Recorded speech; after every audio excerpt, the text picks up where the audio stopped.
My name is Harper Daher, and the space I've chosen is the Hawaiian Shaved Ice Shack on Alexandria Drive in Lexington, Kentucky. Throughout my research, I've visited this place pretty often, and I've gathered that it's not so busy anymore now that it's fall. I live pretty close to the location, and I have to drive past it a lot to get to the grocery store, so I've been able to do a lot of observations of the kind of people that come here and what they do when they come here. It's located in a neighborhood that some may call, well, urban, I guess, so you can kind of imagine what the kind of people that come here are like. Alexandria Drive is a very long street, and if you've lived in Lexington for a while, you'd know that part of Alexandria Drive can be called Little Mexico or Mexington, a combination of Lexington and Mexico, due to its high numbers in the Latina population. I used to be able to drive by, and it would be loaded with people. A line all the way out to the street. I myself have only been to the shack just a few times, in the summertime, of course, because in the fall and winter, they close it up. They completely board it up. But whenever I do go, it's really popping with business. Lines with 5 or 6 people, people sitting on benches, on the curb. I think it's probably because of its location. It's near a Kroger, a gas station, a Dollar Tree, Dollar General, lots of places that people visit frequently. And because of its low prices, I'm sure people can afford it. It's like $1.25 for a big cup of slushy. The shack itself, though, is pretty small. One person can fit it there at once. That's why there's always one worker, and it always seems to be the same guy. To order, you walk up on a large wooden platform, and then there's a little window with the guy I was talking about inside. He asks you what you want, you hand him the money, and he makes it for you. Done in about a minute or less. Considering the prices are so cheap, most people just sort of pay with change, quarters, stuff you find in your pockets, your car, couch cushions, wherever you can find change. And for me, the 1 or 2 times that I did go, it was because I was on my way to Kroger or to get gas or somewhere on Versailles Road, and I just sort of happened to pass by and thought, hey, that might be a fun idea. I was curious about how other people found out about the place or why they come and when they come, if they come for special occasions. So I asked around. Hi, how are you? I'm fine. All right, and what's your name? Linda Feeback. And Linda, how old are you? I am 48. How close do you live to the Hawaiian Shaved Ice Shack? I would say about a mile. All right, how long have you lived there?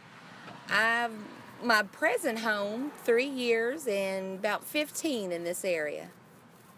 And how long have you been a customer here? Oh, about 2 years, I'd say. So would you say you come pretty often? When I go to the Dollar Tree. So you're saying typically you come when you're just passing by on your way somewhere else? Yes. It's never really your final destination? No. All right, well, thank you, Linda. All right.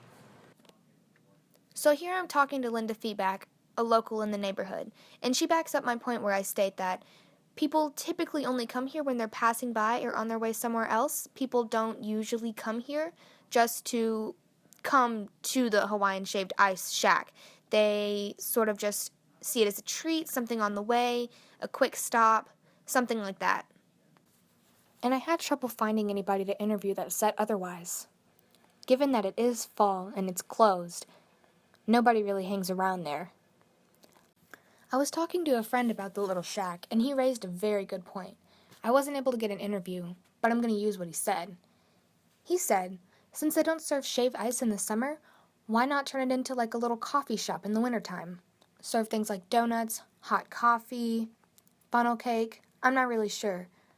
This sounded like a good idea to me, but then thinking back on the size of the shack, I don't really think a lot of that's possible. Coffee, maybe, but food and snacks, I'm not really sure they have the room for all that. And especially since it's ran by one person, that's a lot of stuff for one person to do all by themselves. A while ago, I went and sat at the Hawaiian Shaved Ice, and I sat around and just did some observations. Like I said, now that it is fall, it's closed, so I didn't really get much, but while I was sitting there were 2 cars that came up to the shack to check to see if it was open. They pull up beside it, one person gets out, see that it's boarded up and closed, they get back in and leave.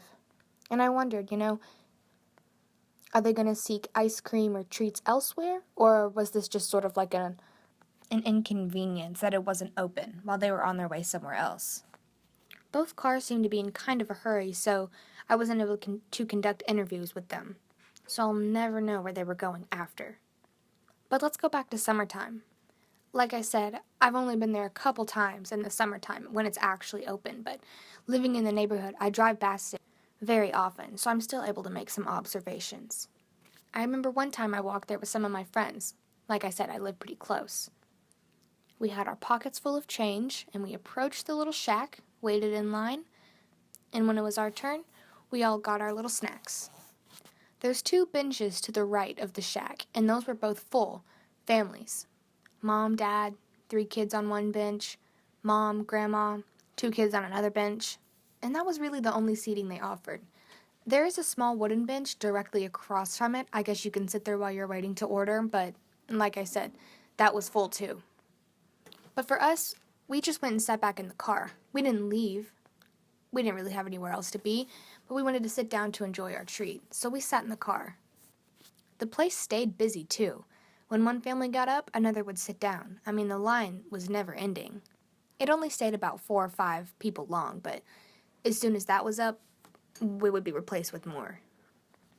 And like I said earlier, it's located on Alexandria Drive, pretty close to Little Mexico, or Mexington as I called it. And I've noticed that the majority of the customers are Latino, Latina, or Mexican. And I'm assuming this just has something to do with the fact of its location. Granted, I've seen all types of people come here, just the majority seem to be Latino. I've seen some walk, I've seen some drive. They all usually comes with change, which once again backs up my point that it's probably just a place you stop at on the way home or on the way somewhere.